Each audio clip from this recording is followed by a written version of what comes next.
In the beginning, war was waged with sticks and stones. Today, there are hypersonic vehicles that can travel faster than Mach 5, and they create a unique visual effect, which to the untrained eye could be mistaken for UAPs. Since the Roswell incident of 1947, allegations of the United States using alien technology and harboring alien bodies have been raised. 75 years later, in July of 2023, David Grusch, a former high-ranking U.S. intelligence officer, testified before a U.S. government oversight committee that there are, in fact, alien spacecraft and dead pilots located at secret facilities in the U.S. We know they're here. We know UAPs are real. But could some of these reported UAP events actually be military war games conducted between the world's superpowers, who may have reverse-engineered alien technology to create these weapons in furtherance of world domination? These are the Alien Disclosure Files.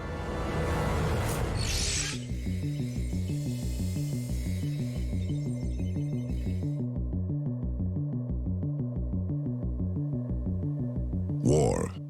Defense budgets across the planet are spending more than ever. The top 3 military countries in the world collectively boast military budgets exceeding more than $1 trillion per year. The United States leads all militaries around the world with an $877 billion defense budget. China, $292 billion, and Russia at $86 billion. Those military budgets would buy a lot of sticks and a lot of stones. But in 2023, it was all about high-tech sensor technology. The typical altitude range for hypersonic missiles is within the lower atmosphere, typically up to altitudes of around 100,000 feet. The most unique feature of these hypersonic missiles was ACAS, also known as the Articulation Control Actuation System. The missile head can adjust 45 degrees for unprecedented maneuverability. So there's been some conjecture that maybe this is some of our own technology, and it's quite possible that some of it is. But there's a couple of things that speak against that, and one of them is that we have been studying technology with these capabilities since World War II and before. The same kind of flight physics that can't be done with modern aircraft have been displayed for years and years and years. So the idea that this is something that we have, we certainly didn't have it back then. And then there's also the thought that, you know, Navy pilots and Navy crews are very valuable assets, and you're not going to subject them purposely to unexpected dangers. So the idea that these technologies that we're seeing in the air that the Navy encountered might be something that's ours, it is possible. But even if that's so, it was probably derived from something that's not ours, and it was probably something that is being tested now, but that we didn't have back in the 40s. On November 14th, 2004, a UFO was spotted with the sophisticated tracking sensors on board a military fighter plane in San Diego. Commander Dave Fravor and Lieutenant Commander Alex Dietrich watched the object drop from 80,000 feet to 20,000 in a couple of seconds. So the idea that some of these technologies that we're seeing are so-called war games between like Russia, China, and the United States, it's pretty far-fetched. And the reason that it's far-fetched is because we're not on friendly enough terms with these guys to be having those kind of games. Almost $1 trillion spent per year to play games. War games. These military war games get quite intense. A war could start at any moment. Aggressive military operations may continue. Look at this Chinese fighter jet flying directly in front of a U.S. plane in a dangerous maneuver, and this Russian fighter jet that's dangerously close to the U.S. fighter.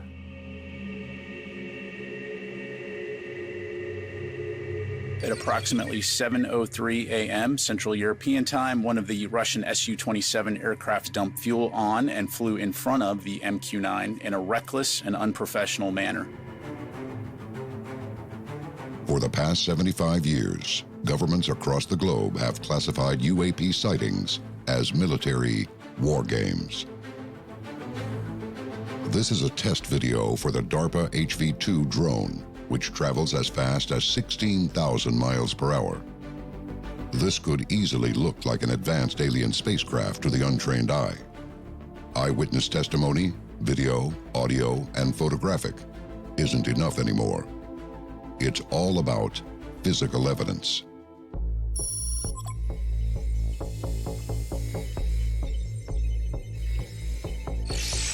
She found out that there was a whistleblower, so Leslie had made contact with him, and he's testified to Congress to that effect. My name is David Charles Grusch. I was an intelligence officer for 14 years. So he knew from talking to his sources and his contacts that the government has possession of craft, alien craft. In other words, they're not, Russian, they're not Chinese, they're not drones from another country.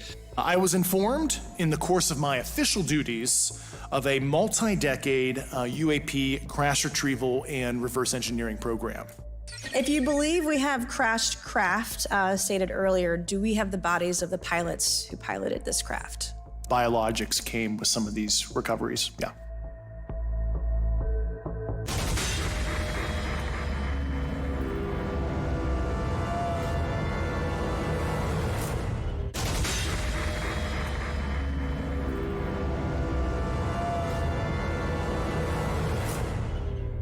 Do you solemnly swear or affirm that the testimony you are about to give is the truth, the whole truth, and nothing but the truth, so help you God? David Grusch was a decorated combat officer in the U.S. and Afghanistan conflict.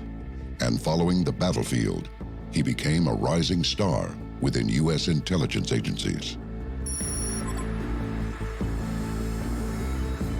I was an intelligence officer for 14 years, both in the U.S. Air Force, both active duty Air National Guard and Reserve, at the rank of major, and most recently from 2021 to 2023, at the National Geospatial Intelligence Agency, NGA, at the GS-15 civilian level, which is the military equivalent of a full bird colonel.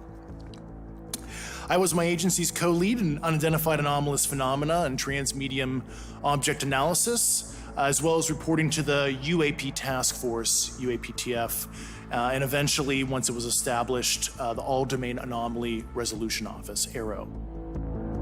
Grusch also carries a degree in physics. Coming from a government official, there is a lot of evidence to point to the fact that he's absolutely telling the truth. Grusch's claim about dead pilots was a popular question with several members of the committee. You go so far as to state that the U.S. is in possession of, quote, non-human spacecraft, end quote. You said that the government has alien bodies or alien species.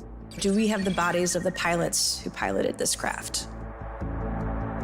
Time and time again, Grusch repeated the same answer.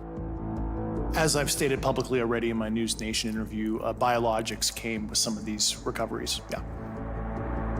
Were the members of the committee reiterating with the question with specific intent? Let Congress go to Wright-Patterson Air Force Base, the Dugway Proving Ground, or even Groom Lake in Nevada. We should have disclosure today. We should have disclosure tomorrow. The time has come. Something very important to understand about all of these claims was that Grusch never witnessed any of this with his own eyes. There's one major factor with Grusch's story that's raised some red flags. It's secondhand information. Grusch never actually saw anything. He's a whistleblower who's in the who's who of the intelligence community. Grusch is revealing what he's heard from others on the matter. David Grusch, who, by the way, never put his hands on this stuff. He never claimed to have seen these objects, but he heard about them through his high-level connections in the government, which were impeccable. I mean, he worked on the National Reconnaissance Office, he worked on the UAP task force, he worked in a number of super secret agencies concerned with this stuff. So it wasn't like he was working, in the Air Force and he stumbled into this. This was his field. He knew all about this from internal communications and information that was shared with him. So he knew from talking to his sources and his contacts. Since 2017, Leslie Kean and Ralph Blumenthal authored 2 articles that rocked the world of UAP truth seekers. The first was for the New York Times in 2017, titled Glowing Auras and Black Money, the Pentagon's Mysterious UFO Program. The second article was published in June of 2023 about David Grusch for The Debrief. According to the co-author of the Debrief article, Ralph Blumenthal, the U.S. government gave Grusch permission to discuss all of his claims, unless they compromised national defense. He submitted to the Pentagon, the Office of Pre-Publication Clearance, stuff he wanted to tell us. He said, I'd like to talk to these 2 reporters and tell them this, this, and this about the U.S. has possession of this scrap. So the Office of Pre-Publication Security in the Pentagon had no problem with that, which is interesting. He wasn't going into detail. This is how the technology works. You know, this is where it's being held secretly in this warehouse. He didn't give any of that. And the government, amazingly, to us and to many other people who read our story later, said, wow, the government is allowing him to say this. And although many celebrated the transparency by the government, skeptics asked the question, why now? I do think that the government has been reverse engineering some technology that it has become aware of.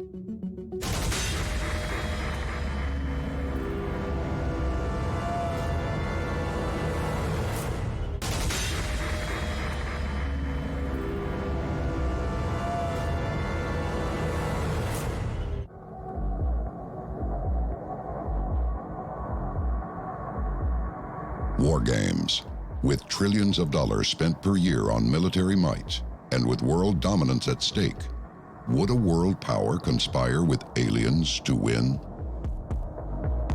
So the real question became whether the U.S. government has been reverse engineering technology. And how long has this been happening? How much better would our weapon technology and defense systems be with some help from an advanced being? Ron James is the media director for MUFON, or the Mutual UFO Network.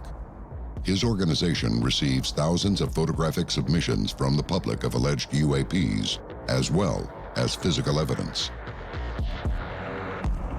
There's clear evidence that we've recovered technology and that we've actually put it to use. Nitinol is one of them. We actually have this stuff. It's commonly used. It's a titanium alloy that actually is a shape-shifting, memory-retaining alloy, similar to the legendary Roswell material that you could crinkle up and would bounce back. And there's more. There's transparent aluminum. And so that is another material that was disclosed by the Defense Intelligence Agency as having origin from recovered craft.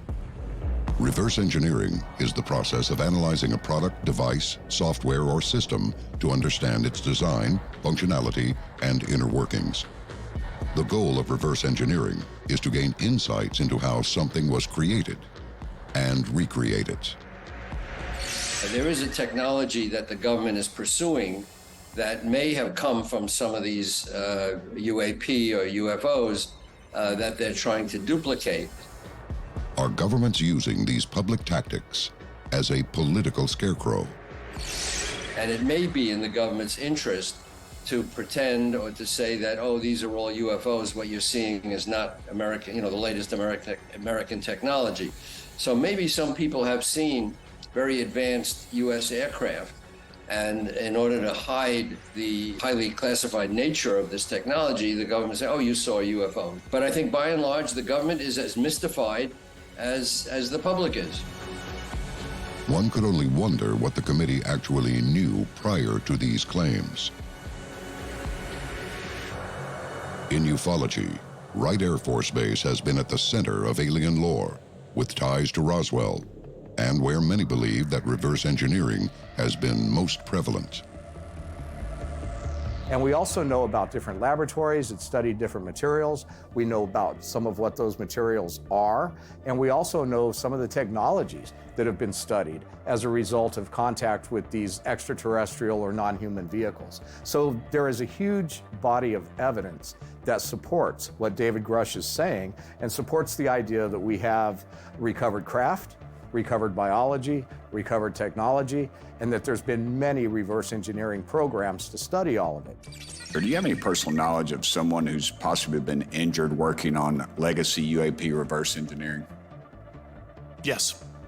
How are they injured? I can't get into specifics, but you can imagine assessing an unknown unknown. There's a lot of potentialities you can't fully prepare for. There's plenty of stories and some actual evidence of people being injured by some of these craft and some of these devices when they're participating in reverse engineering programs.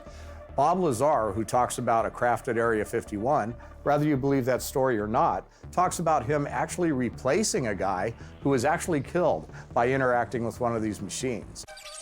What's going on up there could be the most important event in history.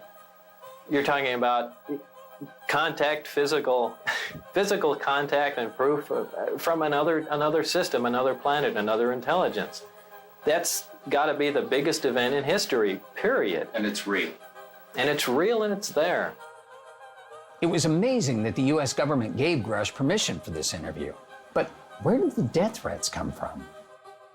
Have anyone been murdered that you would that you know of or have heard of, I guess? I have to be careful asking that question. I directed people with that knowledge to the appropriate authorities.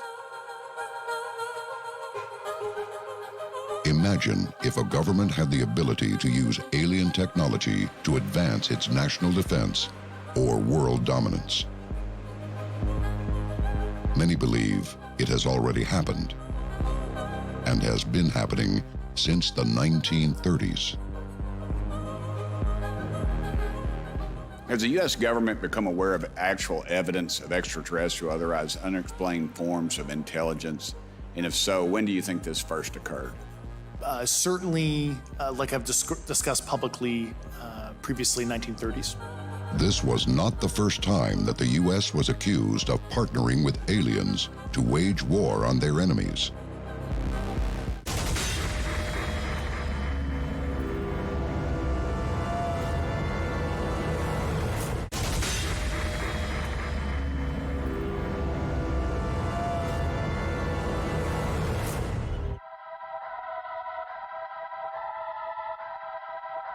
Edward Snowden, a former intelligence officer and computer professional, who gained international attention in 2013 when he leaked classified information from the National Security Agency in the United States. Snowden actually released a document a while back where he implicated tall white aliens that were working with Nazi Germany and later the United States. What many have deemed a conspiracy theory, commonly known as the Nazi UFO conspiracy, was about aliens helping the Nazis during World War II. The Nazi regime had access to advanced extraterrestrial technology, or even direct assistance from aliens, which contributed to their technological advancements and military capabilities. In 2014, the Iranian government accused the United States of working with the same aliens. Seems absurd, but after all of the recent admissions, is anything absurd anymore? So we hear stories like Iran is accusing the United States of secretly being controlled by tall white aliens that came from Nazi Germany over to the US. And you know, when I hear stories like that, all I can think of is like, come on, Iran, is that all you got? The leaked documents did reveal the scope and extent of surveillance programs conducted by the NSA and its international counterparts. And now this presents a whole new type of war game: misinformation. Snowden's leaks exposed extensive surveillance programs carried out by the NSA and other intelligence agencies, raising significant concerns about privacy and government intrusion. Couple all of this with the recent admissions that UAPs are real, and the fact that there have been dozens of secret government agencies can make a country like the United States lose integrity in the eyes of the world. As outrageous as the Iranian claims sound when said out loud, this wasn't the first time that the accusations arose. Although the original report was published in the Fars news agency, the English language news service of Iran, it also appeared in multiple major worldwide news publications. The Russian government has been alleged to be behind the leak. Snowden, who has been given asylum in Russia, leaked documents that a race of extraterrestrial tall whites arrived on Earth, helped Nazi Germany build a fleet of advanced submarines in the 1930s, and then met in 1954 with President Dwight Eisenhower, where the secret regime currently ruling over America was established. With world powers politically positioning for power, we understand the gravity of what is at stake, the planet Earth and all of its beauty and resources. The fight is for who will control it all. How can the public contribute to UAP reporting? I'll just touch on the whistleblower side of it. I do encourage, current former military, intelligence community, and industry contractors to come forward in a legal way. Because we just might be working together with alien cooperation.